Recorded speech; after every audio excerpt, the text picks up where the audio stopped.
piramidė, ne piramidė, kažkoks pilimas. Ir narai nusileidę atrado, kad ten, žmogaus tikrai padaryta kažkokių pastatų liekanos. Ir tai galėjo būti 3000 metų dar iki Kristaus. Tai reiškia, kad tas ežeras matyt buvo mažesnis anksčiau, dabar jis tapo didesniu, kad ten tie pastatai atsidūrė po vandeniu. Bet čia šių dienų perskaičiu internete šiandieną. Taigi tas ežeras yra didžiulis ir visa Izraelio valstybė iš jo semia gėlą vandenį, valo ir leidžia į vandentiekio sistemas. Yra trejopas valymas, ten mechaninis, cheminis ir dar tai kažkoks bakteriologinis kažkaip išvalo tą vandenį ir leidžia. Ir kai lietus lyja, tai ežeras pasipildo ir tai yra rezervuaras praktiškai visos valstybės gėlo vandens. Ir gydė sakė, kad jeigu kyla karai ten pas juos, tai tik dėl vandens dažniausiai kovojama, nes jo daugiausiai reikia. Tas ežeras, nors saulėta buvo diena, jisai paskendęs rūke, praktiškai nesimato beveik kito kranto, ten vos ne vos. Ir mes plaukėme valtimi, tokiu laivu ir atkreipiau dėmesį, kad ežeras didžiulis, bet vanduo, kaip stiklas, jokios bangelės. Tai gydė papasakojo, kad ten už to ežero yra Golano aukštumos, kur ten buvo karo metu žydų, arabų buvo labai svarbios. Tai kartais nuo tų kalnų, nuo tų aukštumų ateina tokie viesulai, ir kurie sukelia bangas ežere. Ir kartais tos bangos užeina labai staigiai ir staigiai praeina. Tai irgi prisiminėm tą istoriją, kai apaštalai plaukė valtimi, užėjo audra staigiai ir Kristus ėjo ežero paviršiumi. Tai praktiškai visi patvirtina ir vietinė žydė, kad taip čia būna. Taip čia būna. Staigiai ateina viesulas kažkoks ir tada ežeras pradeda banguoti. Tai jau matot, kaip jis atrodo, tas Genezareto ežeras. Ir kodėl Kristus veikia to ežero pakrantėse, nes kadangi ten gėlas vanduo, prie to ežero buvo miestai. Ir nuplaukti su valtim buvo lengviausia iš vieno miestelio į kitą. Ir mes plaukiam su Lietuvos vėliava tam valtį. Žydų ir Lietuvos. Anie turi viską, dėl turistų padaro, iškelia Lietuvos trispalvę. Tai va čia toks laivelis. Tai va čia laive. Po to ten kažkokia mečetė tokia apsamanojų stovėjo. Va, medis. Pastatas auga ir kad išsaugot medį, nes medis yra brangus, jeigu jis auga, tai va matot pro sieną tiesiog iškištas. Taip atrodo tas Genezareto ežeras, taip iš aukštai.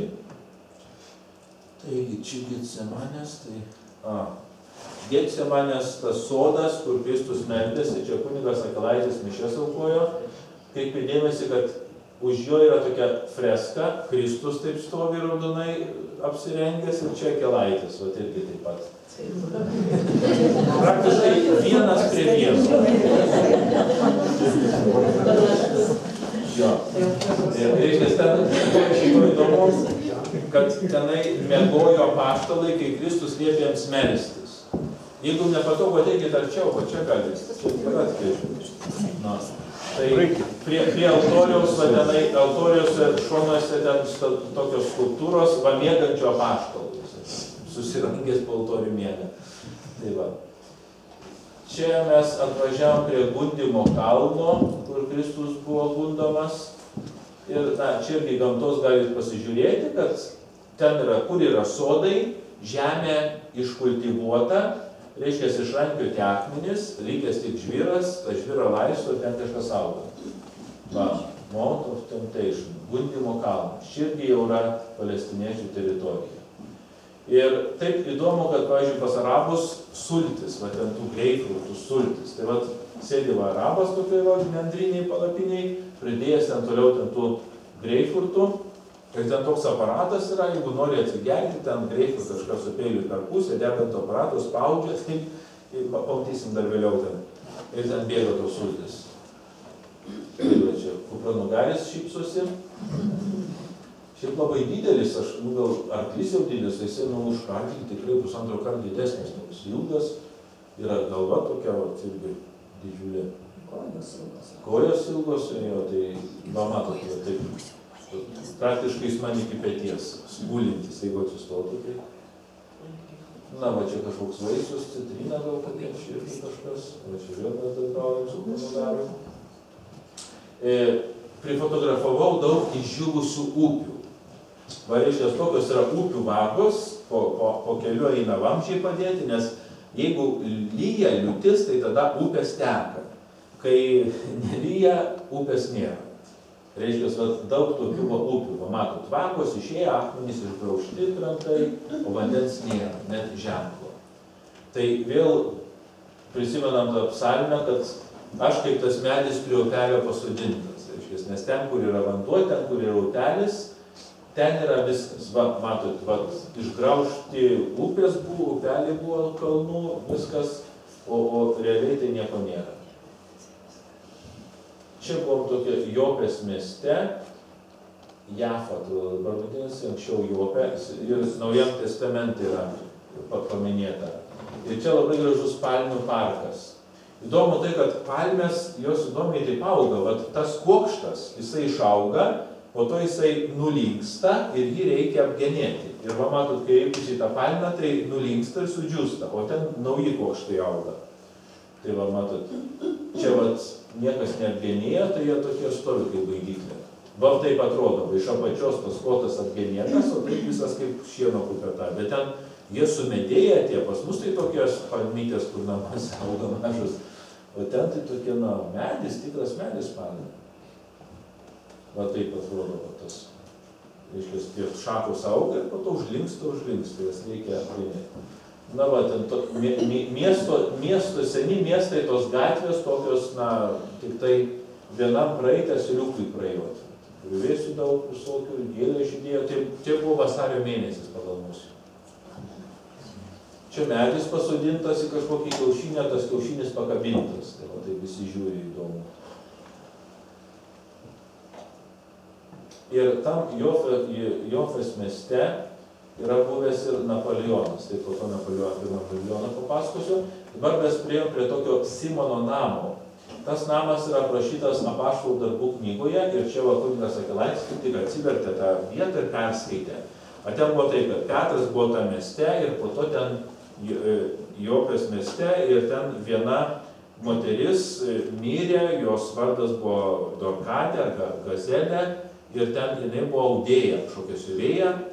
Ir visi drabužius sudavo ir visi pasakojo Petrui, kaip jie jos gaili, na ir Petras nuėjo ten į tą Simono namą, kažkur į antrą aukštą ir ten, reiškia, meldėsi ir jinai buvo prikelta iš numirusių ta moteris. Tai tas namas yra panašu, kad tikrai toj vietoj buvo, aišku, ten matyti jau truputį perstatytas kažkas. Tai sakė, kad tas namas yra nuosavybė kažkokios šeimos, kuri buvo žydų, kuri gyveno Anglijoje, po to atvažiavo ten pradėjo gyventi, bet kadangi turistai eina, vis žiūri, jiems ten ramybės nėra, tai užrakino tos namus ir vėl atgal į tą Londoną išvyko, nusibodė tie turistai. Na va čia Napoleonas irgi ten buvo nusitrenkęs į Šventą žemę ir jam ten nelabai sekėsi. Kaip? Jam ten nelabai sekėsi. Kodėl? Reiškia, buvo kažkoks mūšis ir buvo ten 1000 jo kareivių sužeista ir jam reikėjo trauktis. Bet su sužeistaisiais tu nepabėgsi. Tada jis lieka gydytojui duoti jiems kokiu nors nuodų, kaip nors. Gydytojas atsisakė. Tada Napoleonas jam puotą iškėlė, į vyną primaišė nuodų ir jie ten užbalevojo tie visi sužeistieji, tai ir taip ten ir liko. Napoleonas su likusiais pasitraukė. Tai va, tai čia restoranas kažkoks kviečia paragauti to napoleoniško vyno. Kareivis, tai va. Čia prie Jericho auga toks medis ir visi pasakoja, kad čia toj vietoj arba, kaip tas medis šilkmedis, į kurį lipo Zachiejus. Tai va, čia tas medis. Prie Jericho prieėjęs ten buvo muitininkas Zachiejus, tai yra tas miestas Jerichas nedidelis. Reiškia ir tas medis. Tai va, ten prie to medžio arabai parduoda suvenyrus, tik atvažiuoja koks autobusas, tai iš karto jie pripuola. Tai va, taip atrodo dabar Jerichas. Yra mečetė tokia didelė su minaretu, kitoj gatvės pusė yra mažytė krikščionių bažnyčia, irgi pranciškonų, Gerojo Ganytojo parapija. Ir šalia krikščionių mokykla. Bet tas labai svarbu, kad krikščionys ten turi savo mokyklų, į kurias taip pat eina ir arabų vaikai. Tai va, čia ir parašyta Terra Sancta School, Šventos Žemės mokykla. Čia kažkoks keistuolis bėgiojo su kažkokiu kaljanu, visiulė kažką, nesuprasi ką. Jo, tai va čia ta mokykla. Čia mes esam irgi kažkokioj ortodoksų bažnyčioj.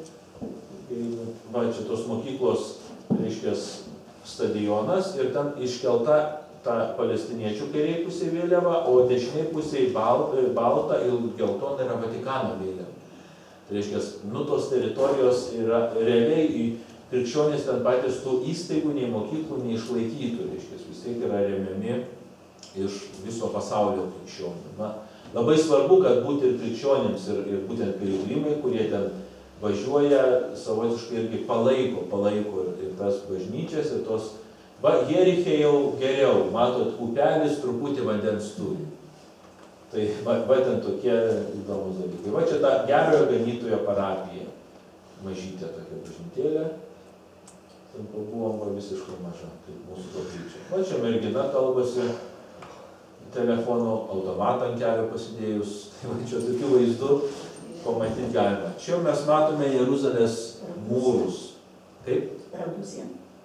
Nu, dar neraudu, bus ir raudų siena. Bet, na, sunku įsivaizduoti, kad tokie mūrai, akmenys, visur čia laistymo sistemos yra, nes kitaip augalas pats neauga.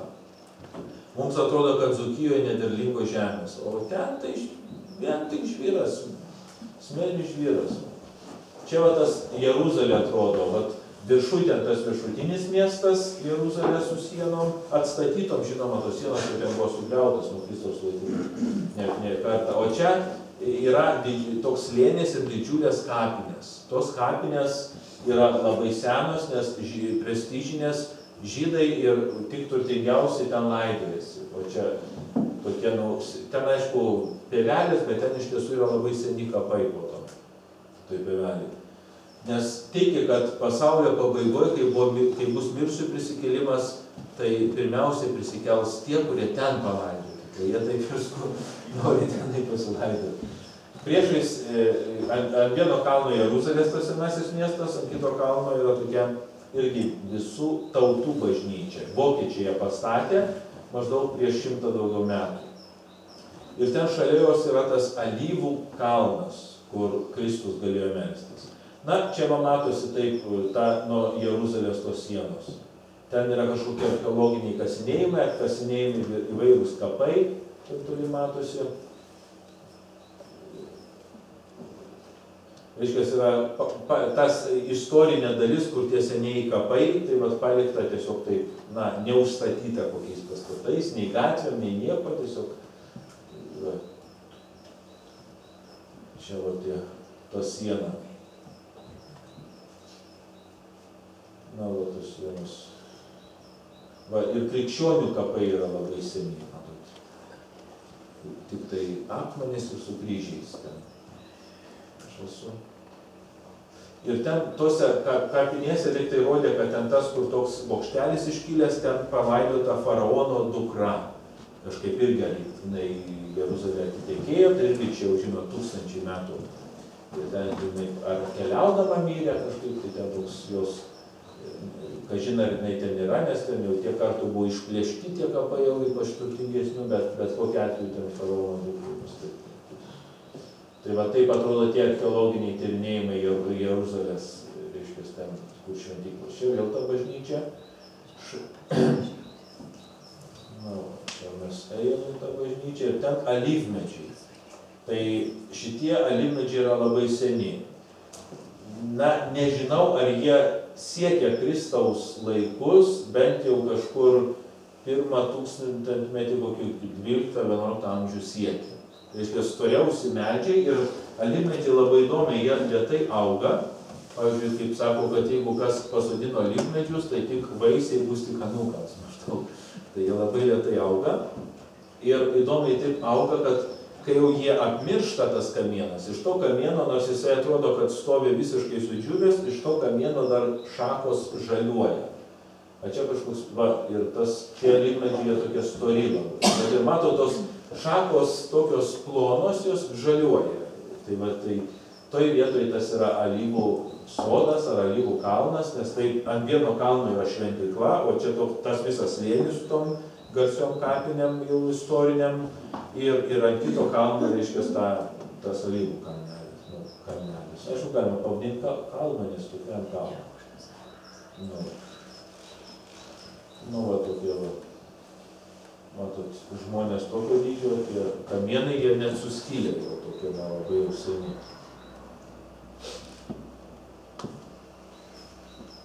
Įdomu, kad į bažnyčias ko negalima neštis, eiti su triusikais, rūkyti negalima, valgyti ir ginklų neštis negalima. Kadangi vaikšto visi ginkluoti, šunų ir dviračių ir viską čia prie bažnyčių, ko negalima. Tai pas mus jau yra apie mobilius telefonus, tai reiktų dar irgi ginklų, kad pas mus kaip tie atrodo alyvmedžiai, tie senieji.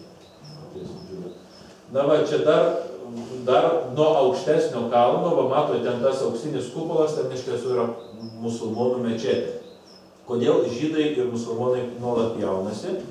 Toks yra paprastas dalykas, kad ten, kur seniau stovėjo žydų šventykla, jinai buvo sugriauta ir dabar ant tos šventyklos pamatų, iš tiesų šventykla tai nėra vien tik pastatas. Šventykla tai reiškia, ten buvo kiemai pagonims, kiemas moterims, kiemas ten kažkoks tvartai būdavo, ten tiem aukojamam gyvuliam, ten dar kažkas būdavo, tai vienu žodžiu toks, ištisas kompleksas, kaip sakytume, didžiulis vienuolynas, o kaip Pažaiškio ar koks kitas su visa teritorija, tai žydai skaitė, kad tai yra jų šventyklos teritorija, siena. Tai ant tų pamatų dalyje tos teritorijos yra pastatytos 2 mečetės musulmonų. Tai reiškia, žydai, jie nori, bet žūtbūt atstatyti tą šventyklą, kuri buvo sugriauta 70 metais po Kristaus, bet vėl kliūtis musulmonų tos mečetės. Tai anas reiktų kaip nors iš ten pašalinti. Ir va taip, ir vieni, ir kiti nenusileidžia. Tai mes čia žiūrėjom ir matot, irgi čia tos kapinės yra kapoje apačioje iš kito kalno, tai va taip įspūdingai atrodo tas senasis senamiestis, tas visas aptvertas ir ten tų įtampų labai jau daug. Čia Drivašinų klebonas, čia dar kažkas. Tai va, taip atrodo tie kapai. Kapai dar bus. Kupranugarius čia kažką daro, balutė po jo. Bet va matot, koks didelis stovi. Mašina tokia, va kaip kojas ilgos, čia gražus vaizdai. Taip, čia yra Tėve mūsų. Jo, atradau labai daug tokių lietuviškų dalykų. Reiškia, ten Jeruzalėje yra bažnyčia, kuri vadinasi Tėve mūsų. Reiškia, prisiminti, kad Kristus mokė maldą. Ir toj bažnyčioj, ir ne tik bažnyčioj, bet ir kieme, ir ten šventoriai, visur yra lentos įvairiom kalbom Tėve mūsų malda. Tai čia vat yra Lietuanija, lietuviškai. Lietuva savaškai pagerbta, nes pačioj bažnytėlėj yra ta lenta. O čia toks kiemas, čia mes stovėjom, kalbėjom rožinį, meldėmės. Ir va čia matot visokiom kalbom, bet Tėve mūsų. Čia yra Latvija. Va čia kareivėliai žygiuoja, automatai. Sanctuarium Dominus Clerit, viešpats veltui. Ir matot, tas aukštutinis miestas, ten toks didžiulis slėnis, vėl kalnas, nes ten ta vietovė tokia kalnuota yra. Ir kaip Jėzus žiūrėjo į Jeruzalę ir verkė, kad tu nepažįsti, kas tau neša ramybę. Ir toj vietoje irgi yra mažytė bažnytėlė. Ir va čia, ta bažnytėlė va tokia tik dydžio. Matot, ten yra, kaip gera koplyčia, mūsų supratimu. Ir nuo ten atsiveria va visas tas vaizdas, tos Jeruzalės aukštutinės. Tai, reiškia, ta vieta, kur Kristus galėjo žvelgti ir verkti dėl Jeruzalės. Ir mes ėjom, reiškia, tokia gatve, tokia nuo kalno, reiškia, leidomės labai net keista, kad sakom, ir kaip ten tos mašinos važinėja, ten kalnai į kalną, nuo kalno, ten stabdžiai turi būti geri. Va čia yra kapinės. Ir, na, jau kai kas žinot, kad žydai ant kapų neneša gėlių, bet neša akmenis, akmenukus. Yra paprastas dalykas, tai anksčiau laidoja žmogų, nu tai ką, iškala oloj kažką, padeda suviniotą ten tą kūną, į dėžės nedėdavo į karstus, nes daug vietos užima, tada daug reikia iškapoti, reiškia, ir tada pridėdavo kuo daugiau akmenų, kad kokie žvėris neištampsytų, nesuėstų. Tai va ir dabar matot, gėlių jau čia nepamatysit, yra tik tai akmenys. Ir įdomu tai, kodėl tie kapai per ilgą laiką jie atsiduria po žeme. Nes žmonės eina, lanko, deda akmenis, akmenų nubyra ir tas sluoksnis auga. Ir tokiu būdu kapai atsiduria va po žeme. Ten aplankė labai gražiai vietoj rusai turi savo vienuolyną. Didžiulę teritoriją ant tokio kalno lipom ir ten tą cerkvės, tai tiesiog kupolai išblizginti, auksut, viską ten kažkai atrodo gražiai. Va matot, cerkvė. Jie moka išpuošti. Garsinat žiūrėjus. Kas? Garsinat vartus. Čia yra aplankymo bažnyčia. Kaip Marija eina lankyti Elzbietos. Mes lipom irgi tokį kalną, bandėm eiti pešiom. Tai žinot, čia ne tai, kad pas kaimynę nuėjo. Ten, jeigu tikrai tie atstumai atitinka, tai ten reikėjo paėjėti truputėlį. Silūpų tokių. Va, ten ta freska, kad Marija joja atrodo masilu. Na, į tokį kalną. Na ir va, susitinka dvi moteris. Marija ir Elzbieta, abi laukėsi kūdikio. Ir ten matot vėl tos lentos. Ten parašyta, mano siela šlovina viešpatį. Ta Magnificat malda, kuri vakarinėje giedama arba kartuojama visom kalbom. Radom ir lietuviškai, va, dvi moteris susitinka, pilvai susiglaudė ir tada, kaip ir, sako, Elžbieta man iščiasi, šoktelėjo kūdikis. Tai va, taip tokia skulptūra yra. Nu ir čia yra viena iš tų, čia sunku dabar žiūrėti, bet yra lietuviškai, va. Čia aš žiūrėjau, mano siela vertina viešpatį ir mano dvasia džiaugiasi Dievu, mano išganytojuje. Šitie matyti remti prieš karą, tai ir tėvė mūsų malda tokia dar archainė, tokia prieškarinė, tai va tos lentos. Tai va čia susitinka Marija ir Elzbieta. Ir aišku, matot, kada piligrimai keliauja į tą vietą, tai jie pirmiausia atsiverčia šventą raštą, perskaito, dar pamasto ir pasigroži visų to dalyku. Reiškia, visa tai, kas vyksta, tai vyksta, na, čia ir dabar. Reiškia, pavyzdžiui, kad skaitai Evangeliją, aha, aš ten buvau, Kafarnaumas, buvau, mačiau, žinau. Na, va, čia daug gražių vaizdų, matot, kokie kaktusai ten auga lauke. Tai vėl ta bažnyčia. Kadangi kalnuota vietovė, mašinų daug, tai jos statomas labai įvairiai. Taip, vos nestačiai mašina pastatyta ten, truputį apdraskyti šonai, bet nieko. Čia vėl yra Zacharijo giesmė. Mes ją giedam kiekvieną rytą po komunijos.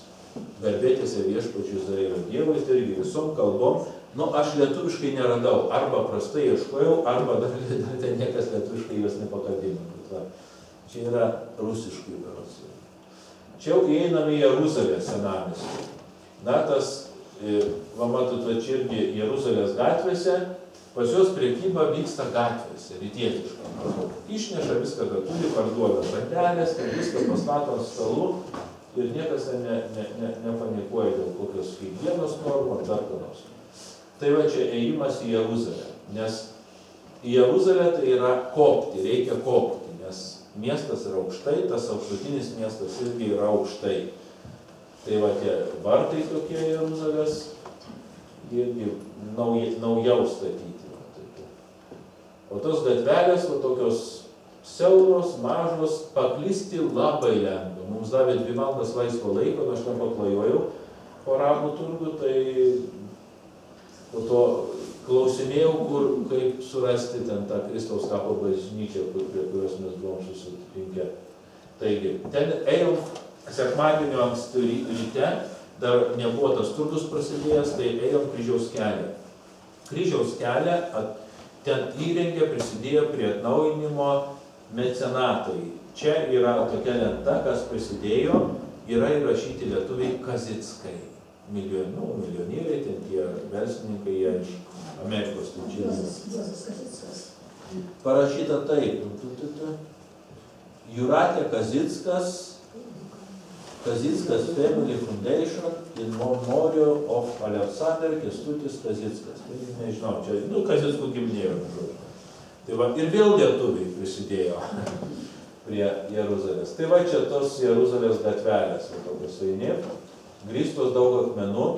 Na, tas kryžiaus kelias, aišku, vėl visiems klausimas, ar šito kryžiaus keliu Kristus ėjo?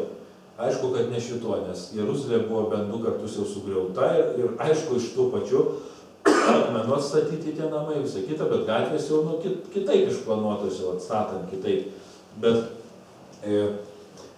gatvėse yra tokios, čia tokio vaizdai, siauros gatvelės, kažkokia bažnytėlė, graži daug vaizdų.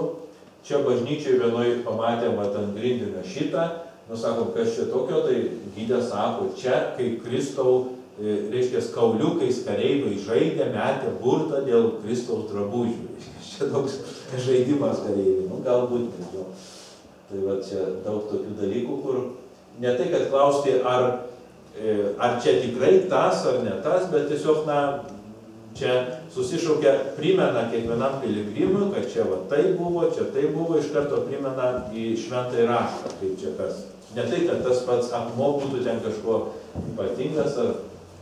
Tai va, čia irgi mes ėjom kryžiaus kelią, čia irgi kažkokia stotis. Va čia 3 stotis, Kristus puola po kryžinė, va ten yra, ten tas juodas, tai ten stoties numeris.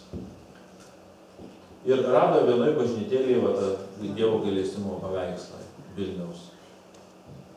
Va, gražiai įrengtas. Čia irgi. Na va, gatvės tokios siauros.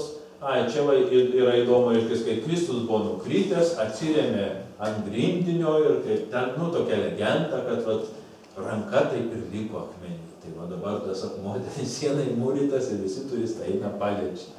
Ne tai, kad tai būtų teisybė, kažkas tokio, bet, tiesiog, žinot, turistams visada reikia, jei nori pasakyti, kad Kristus buvo parpuolęs, tai reikia kažkaip tą įrodyti, va, matot, čia buvo atsirėmęs, visi eina, remiasi, va, ranką kiša ir savo, kur Kristus buvo parpuolęs.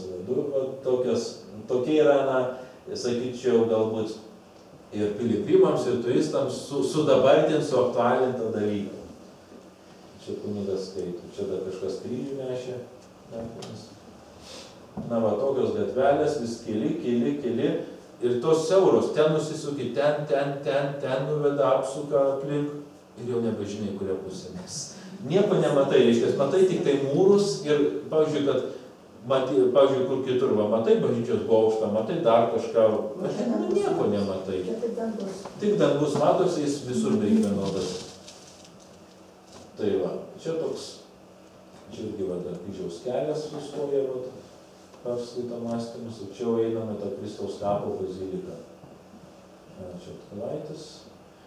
Kristaus kapo bazilikos durys, va čia yra iš tiesų, nežinau kiek jiems ten metų, ten 3, 4 ar 500, jos irgi tokios istorinės, tos kolonos, matot, piligrimų nučiupinėtos. Čia yra, dar grįžim prie tų durų, bet čia ta vieta, kur Kristus, kai buvo nuimtas nuo kryžiaus, buvo paguldytas, reiškia, ir vyniojamas į drobulę.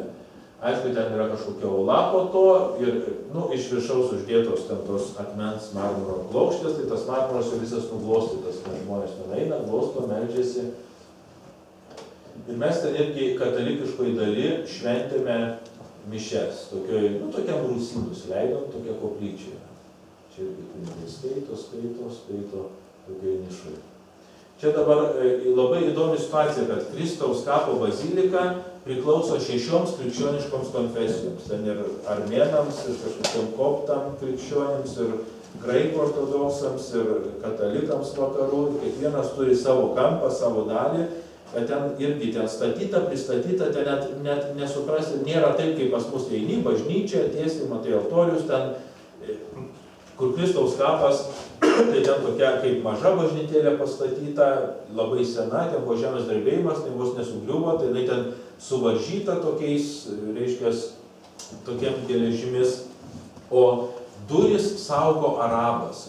Jų kažkokia giminėjau ten per amžius, ten tos duris atrakina, užrakina, tai šitas vyrukas iš tos giminės rodė mums raktą ir atrakino tokias labai senas spinas, jos atrodo, na, kaip pas mus anksčiau arklius taip rakindavo, surakindavo, tai tokie raktai, bet mato, tos duris, tai ten jau mačiusios daug ko. Tai va, iš čia rodė, kaip ten rakinasi. O va, ir tos kolonos prieimo, tai matyt jau turistai, piligrimai jau ten vis liečia, tai jau vieno prakaido va net skarta užkalta. Tai, bet, na, įdomu, kad tai palikta. Pas mus, mūsų supratimu, tai norisi, kad viskas blizgėtų, kuo gražiau, ten visą kitą, aišku, kai vis atnaujinė, tai to senumo nėra, o ten vat, pasijunti tikrai, tai čia labai viskas archaiško. Va, kad ir šitos tokios durys, nu kurioje bažnyčiai tokios baisios durys, o Kristaus kapo bažnyčiai, jūs ten 100 metų. Čia, reiškia, eini bažnyčią ir užlipi, pavyzdžiui, kaip pas mus laiptai prie vargonų užlipti ten, tai ten užlipi Golgotos kalną. Nes ir viskas čia pat. Ir ant to kalno, čia mes ėjom irgi keliais, ten kad pastovėti reikia, kol prieisi. Ir tas kalnas irgi va kryžius toks pastatytas ir tokiam rytietiškam stiliui, reiškia, paprašus. Daug tų lempelių, daug tų švieselių, visokių žvakelių, žmonių ten daug eina. Ir va taip toks, va ir čia va liečia. Tai va tokia, toks ten ta vieta. O va maždaug ta bazilika, jinai turi keletą tų kupolų tokių. Per vidurį ten tokios sienos atitvertos, tai kiekvienam kampe vis kita konfesija. Ir labai gražiai, va, pavyzdžiui, čia iš apačių žvelgi į viršų į kupolą ir va, saulė šviečia, šviesa krinta. Čia va iš viršaus atrodė, jau matosi, kad ten tokie perėjimai visokie, ten kažkur kažkaip. Va čia žmonės meldžiasi toj vietoj, kur Kristaus kūnas gulėjo nuimtas ant kapo. Čia vėl kažkas. Ten visko labai daug, viskas labai gražu, bet aišku fotoparadas. Čia labai įdomiai, kad pagal žydus, kur yra pasaulio centras? Aišku, Jeruzalė. Kur yra Jeruzalė pasaulio centras? Na, aišku, šventyklų. Ir ten, kur Kristaus kapo bazilika, tai ten yra pasaulio centras, o tiksliau, va ten tas, va, juodas. Tas tai yra pasaulio centras. Tai aš dabar bandau paliesti pasaulio centrą. Bet ten, matot, yra aukų dėžutės apie pasaulio centrą padėta. Tai va, ten skaitosi jau pagal juos pasaulio centras. Na va, dalyje yra va tokios grindys senos, nežinia, kelinto jos amžiaus, bet čia leidomės į tokį rūsį, kur šventoji Elena ieškojo Kristaus kryžiaus. Ir ten vat, leidžiantis vat, tokių kryžiukų daug iškalta ten irgi senų laikų. Čia irgi kažkokia mozaika labai jau iš akmenukų sudėti dalykai. Ir čia tam rūsy jau Elenos skulptūra su kryžiumi stovi. Tai vėl tas arabas prie durų. Čia va tas kiemas įėjimas į Kristaus kapo baziliką. Irgi tas Kristaus kapo bazilika iš išorės nepanaši į jokią bažnyčią, nes yra labai sena. Nes, kaip minėjau, šitas architektūrinis stilius, kurį mes turim bažnyčių, jis atsirado vėliau, žymiai vėliau. Na, čia mes vėl aplankėm kažkokią pravoslavų bažnyčią, aš vėl lendu per adatos ausį. Kažkur, va, matot, čia jau vos galime įlysti, va, pro tokią skylę reikia. Pravoslavų bažnyčių esame. Nes matot, Jeruzalėje ir Šventoj žemėje savo šventovių turi ne tik katalikai, bet ir pravoslavai, ir kiti krikščionys, tačiau turgus. Turgus, kai atsidarė, tai ten neina praeiti. Visi siūlo, visi lenda. Čia einant į tą kiemą, va, matot, kiek visokių drabužių. Ir įdomu tai, kad kai į Kristaus kapo baziliką atėjo kareiviai žydų. Galvojom, kas čia gal koks karinis incidentas, ginkluoti, bet jie sudėjo ginklus prie sienos, pastatė sargybą saugot ginklus ir kareiviai nuėjo lankyti bazilikus. Va čia tokie stovi. O mes ten tada išėjom iš bazilikos, pietų buvo metas, turėjom laisvo laiko, tai ten pietavom, tai labai taip įdomiai, reiškia, kareiviai aplink mus. O mes ten, žinot, vos ne šventvagystė ir žydų ar arabų požiūrių. Lašinių turėjom, a jie nevalgo, kiaulienos, reiškia. Tai va ten išėję atsisėdė, lašinius kertam, jie ten susidėjo ginklus ir po to dalis, va matot, labai įdomiai ginklus jie nestatė, bet didėjo kaip šulinio rentiniai, vien taip tokių kvadratų, vieni kitų, ką matyti jau ten repetavę, kaip kad greit paimti galėtų staigiai, jeigu kas. Ten nieks nesikėsina, nevagė. Pastatė, va matot, už jų ginklai guli, a čia stovi saugo, čia yra šventoriai, reiškia, nuėjo dalis, kiti saugo. O va, čia jisai lašinį valgo. Sužinotų, tie sušaudo. Nu va, mūsų kunigėlė nieko nebijo. Tai va, čia tokių įdomybių. Na va, taip, tos kolonos prie įėjimo atrodo. Ai, čia jau katalikiška dalis. Pavyzdžiui, grindys, kur prasideda va tokios marmurinės, tai jau katalikiška dalis tos bažnyčios. Tai čia, kur ta žvaigždė, kaip Kristus prisikėlė stovėjo, o ten Marija, kurie atėjo lankyti kapą.